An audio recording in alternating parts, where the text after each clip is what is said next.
C ഒരാളെ help ചെയ്യാൻ നോക്കി തലയിൽ ചവിട്ടി കിട്ടി കുഴി വീണ ആർക്കായാലും ഒരു വിഷമം വരും. അതുവരെ ഉണ്ടായിരുന്ന തിക്കായ ട്രസ്റ്റും അറ്റാച്ച്മെന്റും ഒക്കെ ബ്രേക്കായി അങ്ങ് കലങ്ങിപ്പോകും. Especially if that person matters the most to you.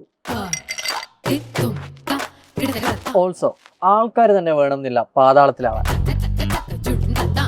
പിന്നെ അങ്ങനെ ഓക്കെ അല്ലാത്ത ഒരാൾ ഇഷ്ടമുള്ളവർക്കൊപ്പം വർഷത്തിലൊരിക്കൽ സദ്യ കഴിച്ചത് കൊണ്ട് മാത്രം ഓക്കെ ആവാമെന്ന് കരുതരുത്. ബിക്കോസ് അയാളെ പ്രോപ്പറായി ലിസൺ ചെയ്ത് പ്രൊഫഷണലി ഗൈഡ് ചെയ്യാൻ പറ്റണം. അതായത് പറഞ്ഞു വരുന്നത് എന്താന്ന് വെച്ചാൽ സദ്യക്കൊപ്പം തെറാപ്പി നല്ലതാണ്, അല്ലെ ഇതുപോലെ പായസം കുടിച്ചിരിക്കേണ്ടി വരും.